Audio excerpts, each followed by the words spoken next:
มาฟังเรื่องเล่าม่วนๆนำกันจ้ะมาฟังเรื่องเล่าแบบสนุกสนานด้วยกันเรื่องนี้เป็นเรื่องที่แปลกอยู่เด้คือสำหรับคนที่บ่เคยเห็นอย่างเช่นผู้ก็มันแปลกเนาะอันนั้นล่ะได้เรื่องมากก็เลยสิมาบอกให้ฟังนั่นก็คือเพื่อนแอบมักเมียเพื่อนสิเฮ็ดจังใดบัดเคยเป็นบ่ผู้ฟังน่ะเคยเป็นบ่เออเคยบ่เคยจะได้ก็คอมเมนต์มาบอกแหน่คือเพิ่นแอบมักเมียเพื่อนมานานแล้วก่อนหน้านี้เนาะก็เป็นเพื่อนสนิทที่แบบฮักแพงกันเด้เป็นเพื่อนที่ฮักแพงกันขนาดเคยช่วยเหลือกันยามลำบากนับครั้งบ่ถ้วนแต่ว่าตัวเองเนี่ยก็บ่ทันมีเมียบัดนี้ไอ้เพื่อนฮักมันก็ชิงมีเมียไปก่อนน่ะนะพอชิงมีเมียไปก่อนแล้วเฮ็ดจั่งใดบัดนี้เออขาดคู่หูเนาะขาดคู่หูว่าเขามีครอบครัวแล้วก็สิไปเที่ยวเตร่ไปไสต่อไสแบบว่าบ่กลับบ้านกลับช่องก็บ่ได้เดะเป็นเรื่องบักใหญ่ในบ้านโดยเฉพาะผัวใหม่เมียใหม่เขาก็หวงเขาก็แบบว่าอยากจะมีเวลาอยู่นำกันหลายๆนั่นแหมเฮ็ดหยังก็ช่วยกันจังซี้เนาะช่วยเหลือกันจังซี้นะบัดนี้พอมันเป็นแบบนี้แล้วเพื่อนเนี่ยก็เลยเพื่อนรักเนี่ยคนเนี่ยก็ได้เที่ยวไปบ้านโดยที่ว่าเพื่อนเขามีเมียแล้วจังซี้แหมมันเหงาอะบ่มีเพื่อนบ่มีคู่ขาคือแต่เก่าก็เลยเที่ยวไปหาก็คือ2-3วันครั้งหนึ่งเออ ไปกับมีของติดไม้ติดมือไปฝากไปต้อนของที่เพิ่นแบบว่าหูใจกันดีว่าเพิ่นมักเพิ่นชอบจังซี่เนาะเครื่องดื่มอีหยังจังซี่นะก็ซื้อไปบัดนี้ก็ไปนั่งจิบนั่งดื่มนั่งคุยกันจังซี่ก็หลายชั่วโมงนะครั้งหนึ่งไปอะก็หลายชั่วโมงบัดนี้ผู้เป็นเมียนี่ก็ดีดีเวลาไปนี่ก็เฮ็ดของกินของอยากกับแกล้มว่าซั่นเถาะให้กินอยู่ตลอด บ่เคยหายบ่เคยปล่อยเคยด่าเออบ่ว่าสิอันกินเมาปานใดบ่ว่าสิลืมบ่ว่าสิดื่มบ่ว่าสิอิหยังจั่งใดก็บ่เคยหายเมียเราดีแรงจังซี้นะเมียดีแรงบัดนี้ก็คือแบบเพื่อนก็โอ๊ยอยากโชคดีนะอยากเป็นผู้โชคดีอยากมีเมียจังซี้เด้คือสิมีความสุขว่ะเออคันคันเจ้าของมีโอกาสจังซี้นะคนเจ้าของมีโอกาสก็อยากสิมีเมียแบบนี้จังซี้นะเวลาผัวเขาเมาบัดนี้ เวลาผัวเขาเมาเออเมียเขาก็มานั่งเว้านำเขาก็สิทำตามหน้าที่แขกหมายถึงว่าดูแลแขกอะนะหมายถึงว่าคือหมายถึงว่ามีแขกมาบ้านเนาะก็สิถิ้มให้นั่งผู้เดียวจั่งใดแม่นบ่บัดนี้ผัวเนี่ยก็คือแบบว่าคอบ่แข็งเนาะดื่มแหน่ก็สิเมาจังซี้ก็สิคอพับหลับไปจังซี้นะบัดทีนี้เมียเพื่อนก็เลยมานั่งด้วยมานั่งด้วยนั่งคุยจังซี้แหละ นั่งไปนั่งมาก็มีจิบบ้างเล็กๆน้อยๆซึ่งปกติก็บ่เคยดื่มหรอกเพราะว่าคืออยากให้มันเป็นแบบว่าอยากให้มันแบบคุยกันได้ดีจังซี้นะในความคิดของผู้เป็นเมียเราน่ะแบบคุยไปมาเนาะหลายต่อหลายครั้งเดะหลายต่อหลายครั้งก็สิเกิดจั่งใดแล้วก็สิเกิดแบบว่าหลงหลงรักหลงชอบบ่รู้โตจังซี้นะแล้วฝ่ายหญิงน่ะก็ดูเหมือนว่าบางครั้งบางทีเบิ่งก็คือจั่งเพิ่นมีใจจังซี้เดะสังเกตนะเออบัดนี้เพิ่นว่าผมก็เลยลองเบิ่งอืมผมเห็นแล้วผมก็เลยลองเบิ่งเพื่อนก็เลยว่าเบิ่งก่อนนะต่อเบิ่งจักบาทก่อนนะเออลองเบิ่งบัดเทื่อว่าเขาคิดคือเฮาแบบใจตรงกันจังซี้นะก็เว้าหยอกเว้าหยังไปเนาะโอ๊ยอันผู้งามจังซี้เนาะเจ้าแม่นเจ้าผู้งามเนาะใจดีพร้อมข้อยก็อยากสิเป็นผู้โชคดีอยากสิมีโอกาสจังซี้นะอยากสิมีโอกาสได้เป็นผัวเด้เนาะจังซี้นะก็เว้าด้วยความที่ว่าคนดื่มอะคนดื่มก็แบบกล้าเว้าแหน่จังซี้เนาะพอดื่มเข้าไปแล้วมันก็มีความคิดแบบความกล้าเว้ากล้าจาจังซี้นะเออฝ่ายเมียเพื่อนนี่ก็ยิ้มแบบเขินๆแล้วก็ส่งสายตาแบบมีเล่ห์ในเดะบัดนี้ คือแบบว่าไปบ่อยจนเกิดความสนิทสนมจนบางครั้งบางทีแบบกล้าเว้านั่นนะบัดนี้เมียเพื่อนก็เนาะทุกครั้งที่ผัวเอ่อดื่มเยอะแล้วหลับไปเนี่ยก็สิมานั่งนำแล้วบัดนี้ล่าสุดเลาว่ามานั่งแล้วก็คือแบบลิ้นกินเองเดะปกติซึ่งสิบ่ลิ้นเองจังซี้นะก็ลิ้นกินเองแล้วก็คุยไปก็เว้าถึงว่าเรื่องผัวเจ้าของนี่ว่าโอ๊ย ก็เฮ็ดจังใดล่ะผัวก็บ่เอาไหนเมียเพื่อนว่าผัวก็บ่เอาไหนเออวันๆหนึ่งค่ำมาแลงมาลมหัวลงมวนก็หลับบ่รู้เรื่องรู้ราวโอ๊ยใส่การใส่งานบ่ได้ดอกเว้ามาแล้วเซ็งอ้าวเมียเพิ่นล่ะว่าแบบนี้เนาะก็คืออีกฝ่ายหนึ่งเนาะโอ๊ยอยากพ้อเด้สิบ่ให้เหงาเลยเพื่อนก็ว่าแบบนี้ว่าอุ๊ยอยากพ้อเด้ข้อยสิบ่ปล่อยให้เหงาเลยว่าซั่นบัดนี้ลองเบิ่งติล่ะ คือมันเป็นการเชื้อเชิญเนาะแบบว่าหยอดหยอดทีละเล็กทีละน้อย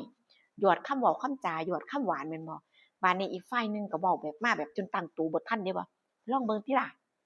อยากรู้คือกันว่าดีอีหลีบ่เอาเข้าทางแล้วบัดนี้มันก็เกิดความแบบว่ามันก็เกิดความแบบใจตรงกันแล้วเด้เข้าทางแล้วเด้บัดนี้เอาแนมหน้าแนมหลังเพื่อนก็หลับโอนฟ้อบ่รู้เรื่องรู้ราวอีหยัง ว่าเขาสิตีท้ายครัวแล้วก็บ่จักหยังบาดนี้2คนก็มาหับมาหายไป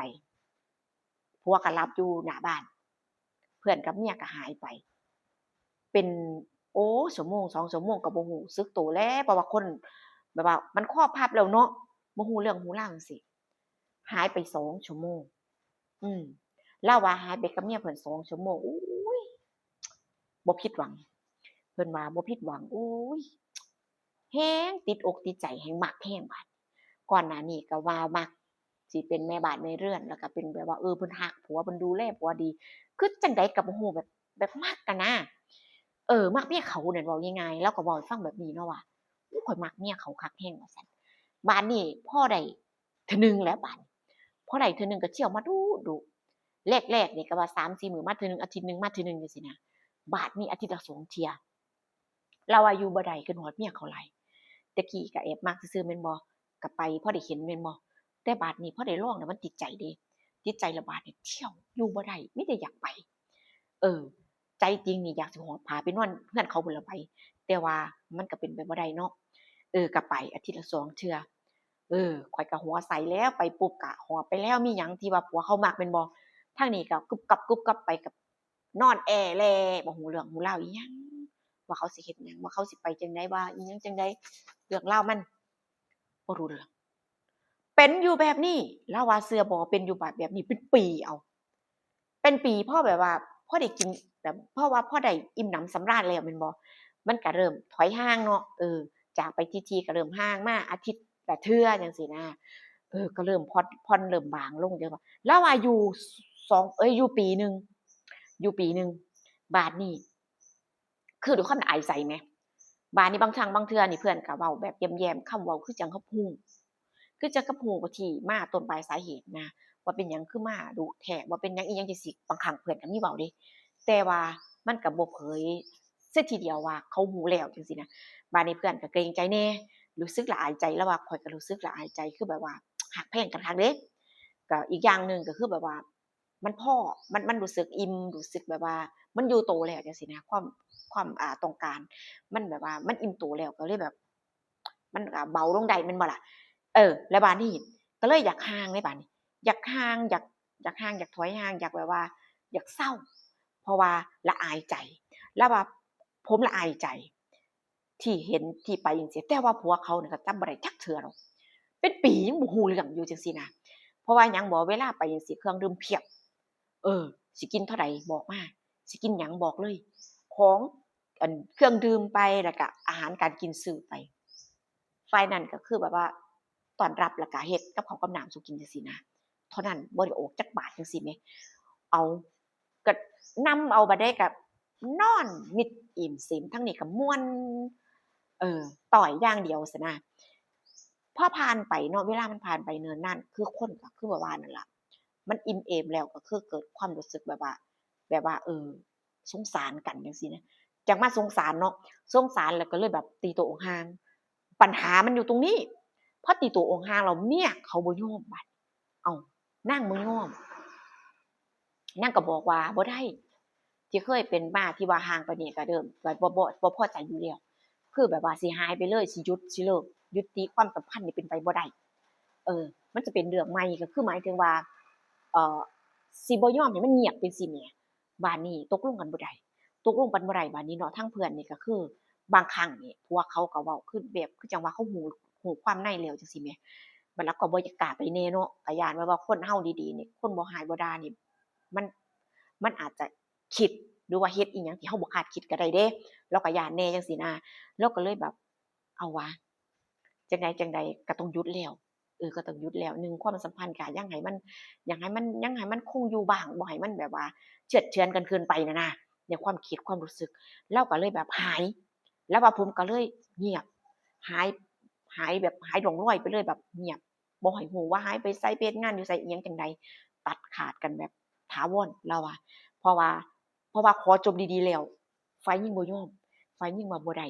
ก็คือว่าแหละคนผูกพันกันเป็นปีเนาะแม่นว่าสิแอบๆจังใดมันก็ต้องมีความรู้สึกดีเดะมัน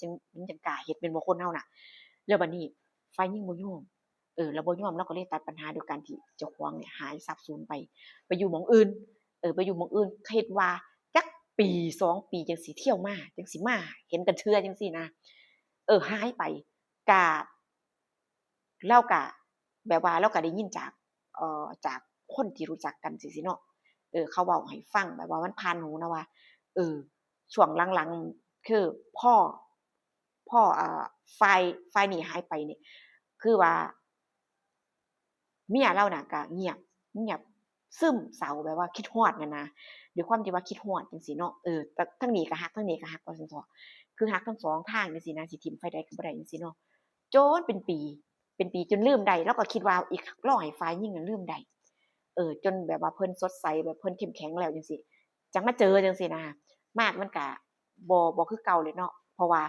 พอเราหายไปจังซี้แล้วว่าผมก็เลยไปเอาเมียอืม ไปเอาเมียไปเจอบ่ได้ฮักดอกบ่ได้ฮักบ่ได้อิหยังเพียงแต่ว่าเขาเป็นคนดีแล้วเขาเป็นคนดีแล้วคิดว่าเจ้าของก็แบบว่าอายุหลายคักแล้วจังซี้นะถึงเวลาที่จะต้องจริงจังกับอนาคตกับชีวิตเจ้าของประมาณนี้ว่าแล้วก็อยากสิลืมไผสักคนหนึ่งให้มันเด็ดขาดจังซี้เนาะแล้วก็แต่งงานแล้วก็เอาเมียใหม่แล้วว่าผมก็เลยเอาเมียใหม่แล้วเราว่าแล้วอีกอย่างหนึ่งคือแบบว่าอยากให้มันขาดอะบ่ว่าทุกช่องทางว่าจะความรู้สึกแล้วก็ทั้งการติดต่อจังซี่นะเราก็เอาเมียใหม่แล้วว่าผมก็อยู่กับเมียใหม่ผมมีความสุขดีเดะก็ถามว่าคิดบ่ก็แอบถามแล้วเดะว่าคิดบ่แบบว่าเวลาไปนานๆไปเจอกันเนี่ยนะว่าคิดฮอดความเก่าความหลังบ่ข้อยก็เป็นคนที่มักเว้าเนาะข้อยก็มักถามจังซี่ว่าก็คิดอยู่เราว่าคิดอยู่แต่ว่ามันก็น้อย แล้วอีกอย่างหนึ่งมันก็มีสิ่งที่ยึดเหนี่ยวจิตใจเดะมีบางสิ่งบางอย่างกั้นระหว่างเราแล้วจังซี้มีความรู้สึกคือเจ้าของบ่มีไผแล้วจังซี้น่ะคือเจ้าของเนี่ยมีเมียแล้วบ่แม่นว่าคือโสดคือแต่ก่อนจังซี้นะเราว่าก็เห็นหน้าเมียแล้วก็เกรงใจก็ย้านเขาแหน่ตั่วเราว่าก็เลยแบบนั่นล่ะก็คิดแต่ว่าก็นับตั้งแต่วันนั้นก็คือบ่ไปยุ่งเกี่ยวกันเลยจังซี้เนาะแล้วก็ว่าผมก็เลิกจริงแล้วคือความสัมพันธ์ระหว่างเพื่อนน่ะ ก็คือยังคงเหมือนเดิมเราว่าไปเวลาผมไปผมก็เอาเมียผมไปนำเราว่าตอนนี้ก็คือถ้าไปนะถ้าไปก็คือปีละครั้ง2ครั้งจั่งซี้ก็เอาเมียไปนำแต่ว่าก็บ่ได้ดื่มแบบตามอำเภอใจเจ้าของคือหมายถึงว่าเล็กๆน้อยๆพอคุยกันเมาม่วนพอเว้าม่วนจังซี้ก็กลับนะก็แยกย้ายกันกลับเอาหมู่เจ้าข้อยก็เว้าแบบรั่วๆบ่อยากให้มันยาวแหมมันหลายนาทีมันก็ยาวคนฟังเขาก็เห็นใจอยู่เดะบางทีเพิ่นก็อยากฟังคือจังเป็นตาฟังม่วนไปเรื่อยแม่นบ่ล่ะเรื่องมันก็เป็นตาม่วนก็เป็นตาฟังซุเรื่องนั่นล่ะ บาดนี้ก็จบลงด้วยดีเด้ครอบครัวก็จบลงด้วยดีแยกกันต่างคนก็ต่างมีความสุขกับครอบครัวเจ้าของน่ะนะนั่นล่ะคือด้วยความที่ว่ามันอิ่มเอมด้วยความที่ว่าใช้ชีวิตเวลาแบบว่าอยู่นำกันได้มีความสุขมากพอแล้วก็เลยไปได้คิดว่าเนาะคิดว่าหมู่เจ้าเคยเห็นเรื่องราวหรือว่าเคยเห็นอันจั่งซี้บ่เคยเห็นบ่เคยได้ผ่านได้เจอได้หยังบ่แต่ว่าเจ้าของน่ะบ่เห็นบ่เคยเห็นดอกบ่เคยเห็น ซึ่งคนที่เพิ่นนำเรื่องมาแชร์เนาะเพิ่นก็ว่าเรื่องของผมเองเด้เพิ่นก็ยืนยันว่าเรื่องของผมเองก็คือแบบว่าคิดเห็นแล้วก็มันจังใดล่ะมันนานหลายปีแล้วนะนั่นล่ะก็บ่ได้นามชื่ออิหยังของไผเนาะอันนี้ก็คือมันก็เหมือนกับการแต่งหรือก็เหมือนกับการสมมุติหรือเป็นการสร้างขึ้นแม่นบ่ล่ะเพราะว่าก็บ่ได้ชื่อผู้ใดเด้บ่ได้พาดพิงอิหยังถึงไผแม่นบ่ชีวิตไผก็บ่ฮู้แล้วแต่มันก็คือเรื่องที่เรานำมาเล่าม่วนบ่พี่น้อง ตื่นเต้นดีเนาะอะเพิ่นว่าการแอบหลอยการรักกันหยังการรักอ่าบ่ว่าสิเป็นความรักด้านที่แบบว่าจั่งใดอะแอบๆนี่มันแซ่บอีหลีเพิ่นว่าแม่นบ่พี่น้อง มันแซ่บคือตำบักหุ่งบ่ ก็บ่ฮู้แหล้วว่าอิหยังจั่งใดเนาะสำหรับแอดก็ดีก็นั่นล่ะเพิ่นว่าแซ่บก็แซ่บนำเพิ่นเอาเจอกันคลิปหน้าเด้อผู้สิมีเรื่องเล่าหยังมาเว้าให้ฟังอีกส่วนคลิปนี้ไปแล้วนะคะจบลงแล้วเด้อเรื่องหลอยเมียเพื่อนเจอกันคลิปหน้าเด้อผู้สิมีเรื่องเล่าหยังมาเว้าให้ฟังอีกเนาะสวัสดีค่ะไปแล้วบ๊ายบายค่ะ